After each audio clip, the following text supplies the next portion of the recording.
اعوذ باللہ السمیع العلیم من الشیطان الرجیم من حمزہ ونفخہ ونفسہ بسم اللہ الرحمن الرحیم ربی یسر ولا تعسر وتمم بالخیر ربی زدنی علما وأوحی الی نوح انہ لن یؤمن من قومک الا من قد آمن فلا تبتئس بما كانوا يفعلون واصنع الفلک بأعیننا ووحینا ولا تخاطبنی فی الذین ظلموا انہم مغرقون۔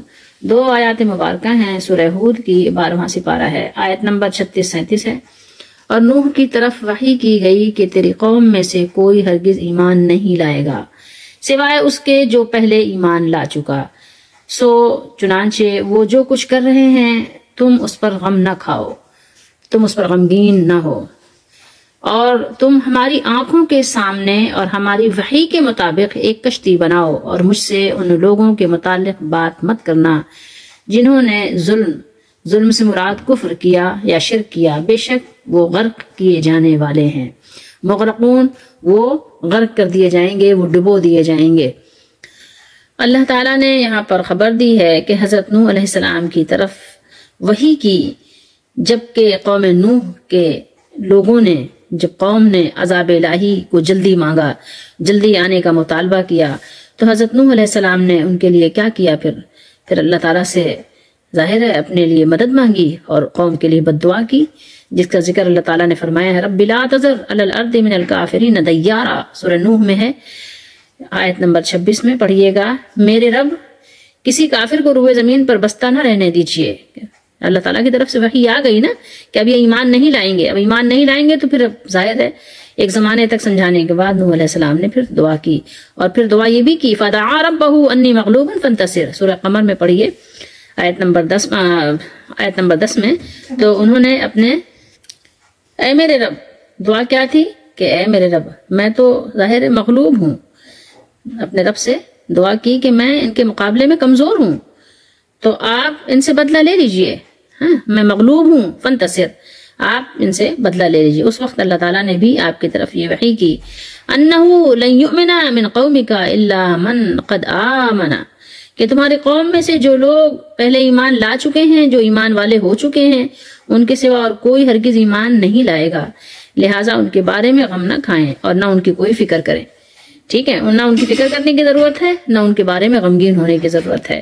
لیکن غم تو ہوتا ہے نا، قوم کے لوگ جب عذاب الہی میں گرفتار ہوتے ہیں تو غم ہوتا ہے۔ وَأُوحِيَ إِلَى نُوحٍ أَنَّهُ لَن يُؤْمِنَ، نوح علیہ السلام سے متعلق قرآن مجید کی تمام آیات پر مجموعی طور پر اگر نظر ڈالیے تو یہ بات سمجھ میں آتی ہے کہ ان کی بے مثال صبر کے ساتھ مسلسل صدیوں دعوت دینے کے باوجود قوم نے ان کے انکار اور ان کو تکلیف پہنچانا اور ایذا رسانی میں کوئی کمی نہیں کی، بلکہ ہر نسل اپنی اولاد کو وصیت کر کے مرتی رہی کہ دیکھنا اپنے بتوں کو ہرگز نہ چھوڑنا اور نوح علیہ السلام کی بات مت ماننا۔ سورہ نوح، اس کے باوجود آپ سورہ نوح میں دیکھیں، اس کے باوجود نوح علیہ السلام پر امید رہ کر نہایت استقامت کے ساتھ انہیں دعوت توحید دیتے رہے۔ آپ سورہ نوح پڑھیں، آپ رونے لگ جائیں گے، مگر جب اللہ تعالیٰ نے انہیں یہ اطلاع دی کہ اب آئندہ آپ کے قوم میں سے کوئی ایمان نہیں لائے گا، تو پھر آپ نے ان پر عذاب کے لیے بد دعا کی اور اپنے لیے دعا کی، اپنی قوم کے لیے دعا کی، جس کا ذکر سورہ قمر میں ہے۔ اور حضرت نوح علیہ السلام کی دعا قبول ہوئی اور اللہ تعالیٰ نے کفار پر عذاب کے وعدے کے ساتھ نوح علیہ السلام کو دو باتوں کی تاکید فرمائی۔ پہلی تو یہ کہ پانی کے طوفان سے بچنے کے لیے ہماری آنکھوں کے سامنے اور ہماری وحی کے مطابق ایک بحری جہاز بناؤ۔ یاد رہے کہ الفلک کا لفظ بڑی کشتی بحری جہاز کے لیے استعمال ہوتا ہے۔ یہ فلکن جو ہے، جو آپ سمجھ رہے ہیں، یہ جمع کے لیے بھی یہی صیغہ استعمال ہوتا ہے اور واحد کے لیے بھی، اور مذکر و مؤنث سبھی کے لیے ایک ہی یہ صیغہ ہے، ایک ہی لفظ ہے۔ اللہ تعالیٰ کی نگرانی میں اور اس کی ہدایت کے مطابق بننے والی کشتی کتنی شاندار ہوگی، آپ اندازہ لگا سکتے ہیں، اس کا اندازہ کوئی لگانا مطلب مشکل نہیں ہے۔ اچھا، بعض لوگوں نے اس کی لمبائی، چوڑائی اور اونچائی بیان کی ہے، مگر ان تمام باتوں کی کوئی پختہ دلیل نہیں، یہ ایک لوگوں کی تخمینہ کاری ہے، یا لوگ خواہ مخواہ اپنا یعنی علم فلسفہ جھاڑتے ہیں، تو اس کی کوئی ضرورت بھی نہیں ہے اور اس کا کوئی کام بھی نہیں ہے، ٹھیک ہے۔ اس کے لیے یعنی آپ کو اس سے آپ کیا حاصل کریں گے، کشتی کیسی تھی، کیا تھا، کیوں، یہ سب ضرورت نہیں ہے، بس کشتی بنائی تھی، اللہ کے حکم سے بنائی تھی، اور اللہ تعالیٰ کی وحی کے مطابق بنائی تھی۔ پہلی کشتی جو دنیا میں بنی ہے وہ کس نے بنائی ہے؟ وہ نوح علیہ السلام نے بنائی ہے۔ اور کیسے بنائی ہے؟ وہ اللہ تعالیٰ کے حکم سے بنائی ہے۔ اس میں کیل کانٹے کیسے لگائے، کیسے کیسے تختے جوڑنے ہیں، کس طرح سے اس کو بنانا ہے کہ وہ پانی پر آرام سے نوح علیہ السلام کے ساتھیوں کو، آپ کے رفیقوں کو لے کر آسانی کے ساتھ جب وہ ڈبوئے جائیں کافر اور مشرک تو وہ آسانی سے پانی پر چلتی رہے۔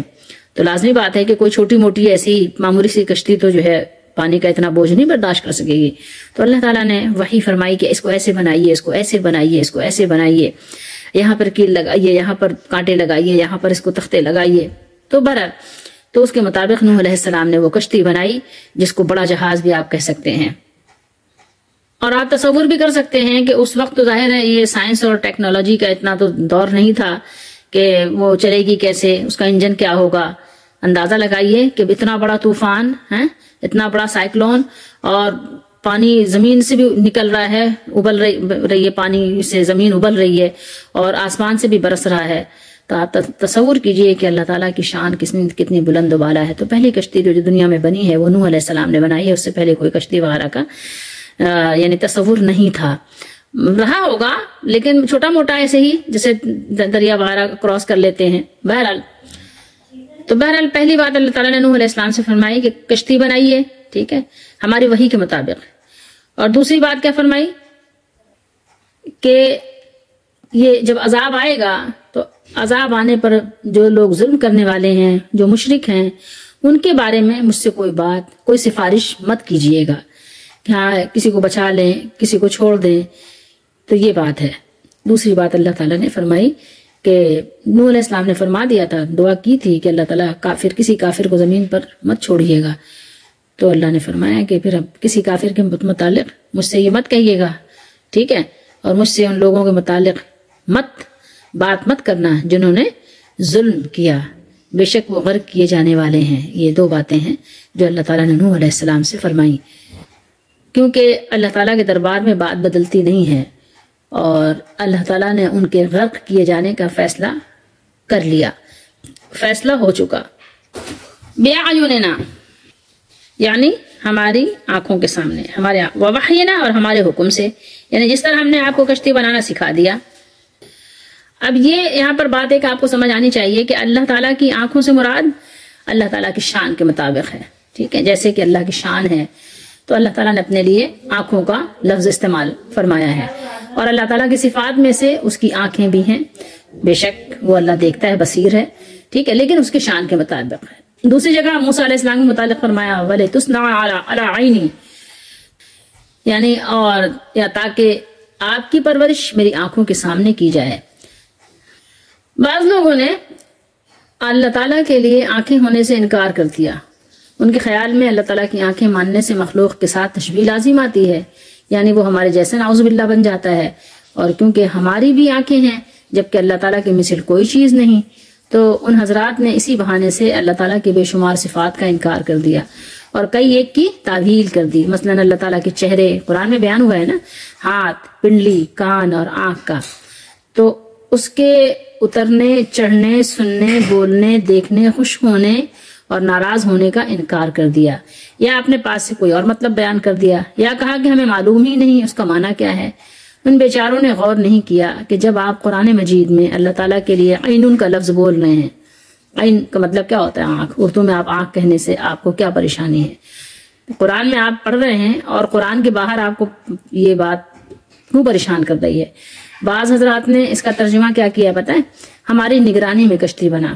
چلیے یہ بھی درست ہے، مگر اس کے لیے آنکھوں کے انکار کی ضرورت نہیں ہے، بس آپ یہ مانیے کہ اللہ کی شان کے مطابق، ٹھیک ہے، ہماری جو کچھ بھی چیزیں ہیں سب اللہ تعالیٰ کی عطا سے ہیں، اور سب یعنی آپ یہ سمجھیں کہ ہماری کوئی حیثیت نہیں ہے، لیکن اللہ کی اپنی ایک شان ہے، ٹھیک ہے، بلکہ وہ نگرانی بھی آنکھوں کے ساتھ ہی تھی۔ بِأَعْيُنِنَا کا ترجمہ نگرانی کریں پھر بھی مشابہت والا اعتراض ختم نہیں ہوتا، کیونکہ انسان نگرانی بھی کرتا ہے، ٹھیک ہے، تو انسان کا معاملہ بالکل الگ ہے اور اللہ کی شان بالکل الگ ہے۔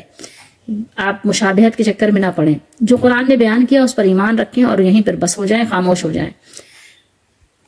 بس ہمیں یہی یہاں کہنا چاہیے کہ جو کچھ اللہ تعالیٰ نے فرمایا ہے ہم اس پر ایمان رکھتے ہیں، اور اس مشکل کا حل جو اللہ تعالیٰ نے خود فرمایا ہے کہ اس کو تسلیم کرتے ہیں، چنانچہ اللہ تعالیٰ نے خود فرمایا ہے لیسا کمثلہ شیء وہو السمیع البصیر، سورہ شورى آیت نمبر 11، اس کی مثل کوئی چیز نہیں اور وہی سب کچھ سننے والا، سب کچھ دیکھنے والا ہے۔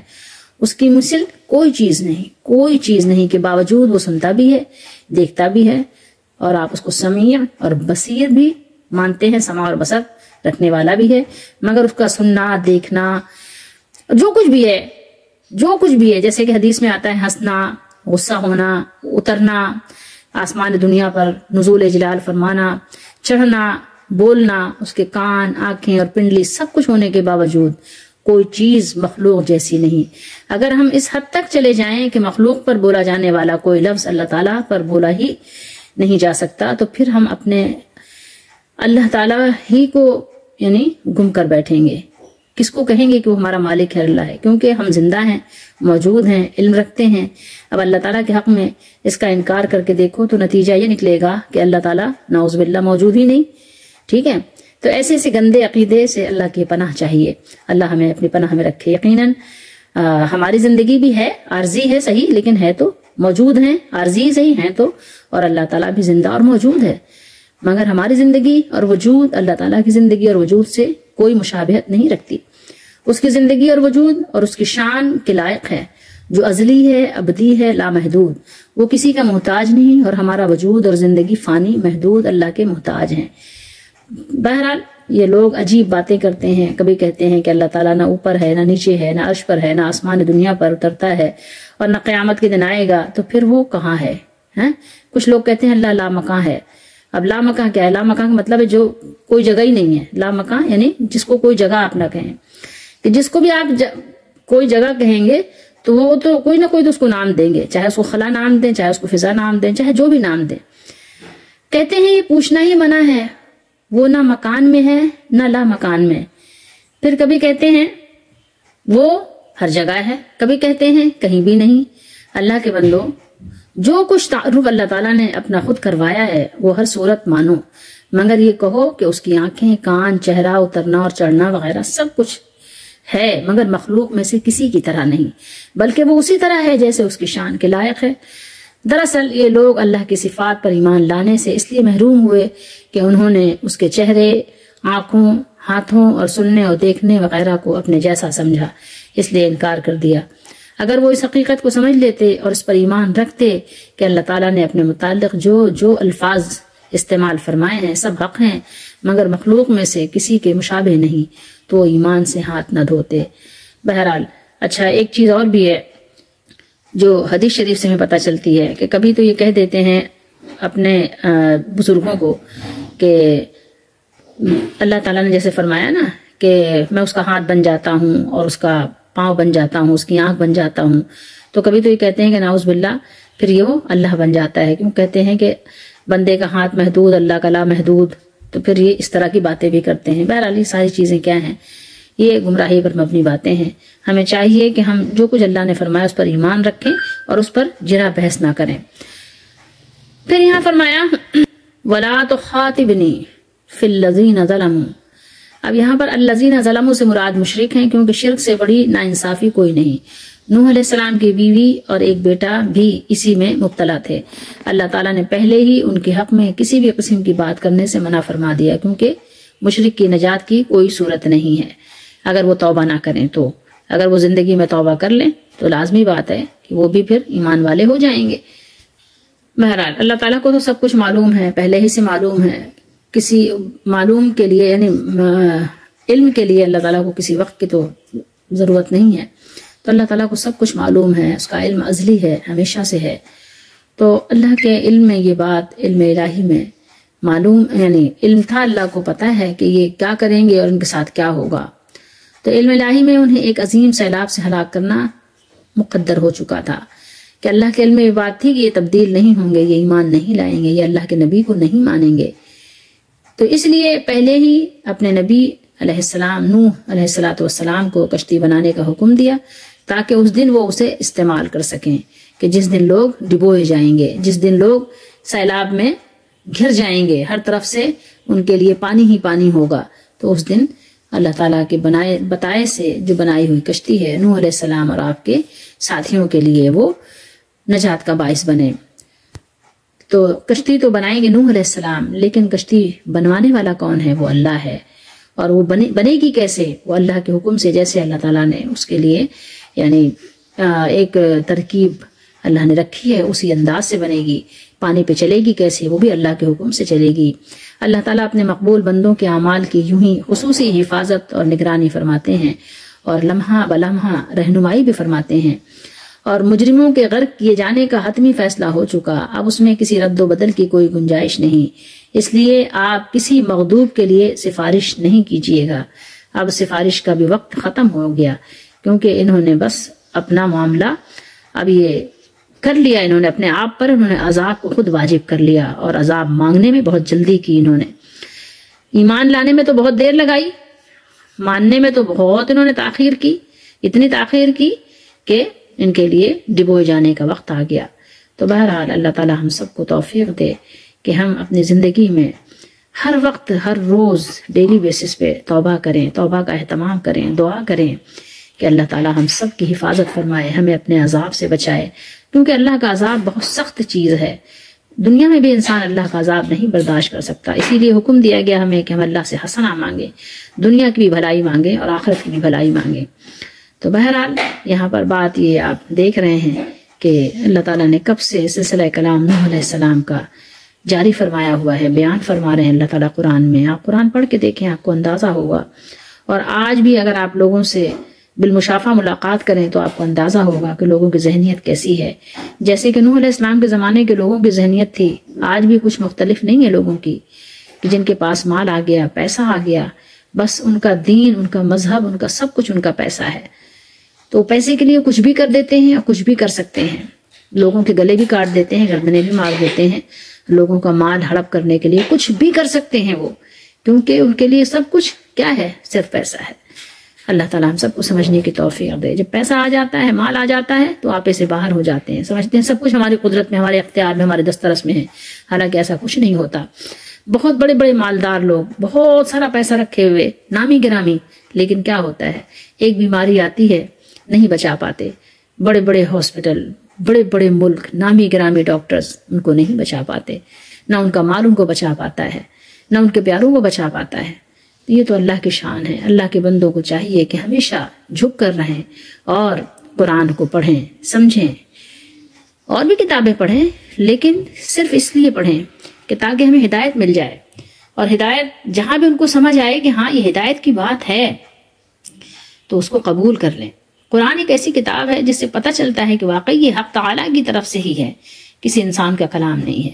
کسی انسان کا کلام یہ قرآن ہو بھی نہیں سکتا، کیونکہ اگر کسی انسان کا کلام ہوتا تو کوئی اس جیسی اور بھی کوئی کتاب پیش کر سکتا۔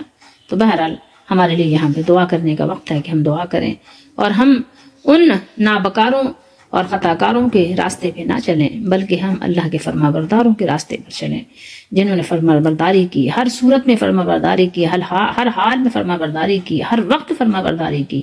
اللہ ہمیں بھی توفیق دے کہ ہم ان نیکوکاروں کے طریقے پہ چلنے کی کوشش کریں، اور بے شک کوشش کرنے والے اپنی کوشش کو پا لیتے ہیں، اپنی منزل کو پا لیتے ہیں، اپنے مقصد کو پا لیتے ہیں۔